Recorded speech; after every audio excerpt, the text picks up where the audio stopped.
जय जगन्नाथ साଙ୍ଗମାନେ ଆଜି ଆମେ ଉଲୁଅରେ ଗୋଟେ ରେସିପି ବନେଇବା। ଦେଖ ଉଲୁଅକୁ ଧୋଇକି କାଟିକି ଚୋପା ଛଡ଼େଇକି ମୁଁ ପାଣିରେ ପକେଇ ରଖିଦେଇଛି।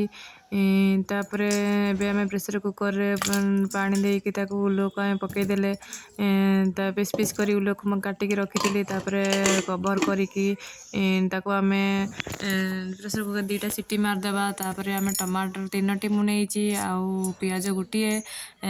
ଉଲୁଅ ଏପଟେ ରେଡ଼ି ହେଇଗଲାନି, ଉଲୁଅ ସିଝି ସାରିଲାନି, ତାକୁ ପ୍ଲେଟ୍ରେ ବାହାର କରିକି ରଖିଦେଇଛି। ଏପଟେ ପିଆଜକୁ ବି କଟା ହେଇଯାଇଛି ଆଉ ଟମାଟୋକୁ ବି କଟା ହେଇଛି। କଡ଼େଇରେ ତେଲ ଗରମ ହେଇଗଲାନି, ଆମେ ସୋରିଷ ଟିକେ ଛୁଙ୍କ ମାରିଦେବା, କଞ୍ଚା ଲଙ୍କା 2ଟା ଛୁଙ୍କ ମାରିଦେବା। ତାପରେ ପିଆଜକୁ କାଟିକି ରଖିଥିବା ପିଆଜକୁ ପକେଇଦେବା। ପିଆଜକୁ ଟିକେ ତେଲରେ ଭାଜିଦେବା। ପିଆଜ ଭାଜି ଲାଲ ଲାଲ ହେଇ ଟିକେ ଭାଜି ଆସିଲା ପରେ ଆମେ କାଟିକି ରଖିଥିବା ଟମାଟୋକୁ ପକେଇଦେବା। ତାପରେ ଏଠି ଟମାଟୋ ଟିକେ ଅଧିକ ପଡ଼ିବ, କାହିଁକି ନା ଉଲୁଅଟା ଟିକେ କୁଣ୍ଡେଇ ଲାଗେ। ଯେତିକି ଟମାଟୋ ପକେଇବ ତା ଟେଷ୍ଟ ସେତିକି ଲାଗିବ। ଆପଣମାନେ ଆମ୍ବୁଲ ବି ଚାହିଁଲେ ପକେଇ ପାରିବେ। କମ୍ ଟମାଟୋ ଯିଏ ପକେଇବ ଆମ୍ବୁଲ ଟିକେ ପକେଇବ, ଖଟା ଖଟା ଲାଗିଲେ ଉଲୁଅଟା ଟେଷ୍ଟ ଲାଗେ। ତାପରେ ହଳଦୀ ଗୁଣ୍ଡ, ଲଙ୍କା ଗୁଣ୍ଡ ବି ପକେଇ ପାରିବେ। ଯେତେ ରାଗ ଖାଇବ ସେତିକି ରାଗ ଖାଇଲେ ଟିକେ ଚଟପଟିଆ ଲାଗିବ।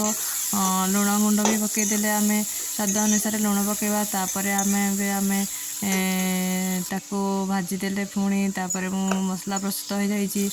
ମସଲାରେ ପଡ଼ିଛି ଜିରା, ସୋରିଷ ଆଉ ରସୁଣ, ଶୁଖିଲା ଲଙ୍କା। ମୁଁ ତାକୁ ବାଟିକି ରଖିଥିଲି 2 ଚାମଚ ପକେଇକି ପୁଣି ଭାଜିଦେଲି।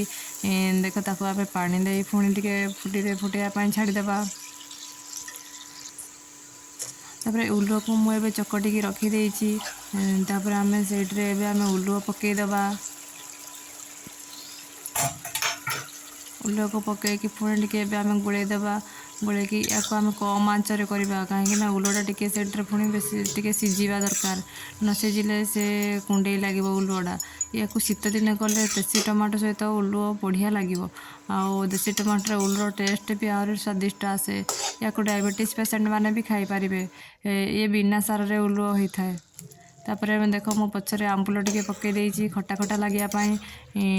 ତାପରେ କମ୍ ଜାଳରେ ଇଏ କରିବେ, ତାକୁ ମଝିରେ ମଝିରେ ଗୋଳେଇ ଦେଉଥିବା, ନହେଲେ ଲାଗିଯିବ କଡ଼େଇରେ। ଦେଖ ଏ ଉଲୁଅ ବେସର ପ୍ରସ୍ତୁତ ହେଇଗଲା। କେତେ ବଢ଼ିଆ ଉଲୁଅ ବେସର ହେଇଛି ଦେଖନ୍ତୁ।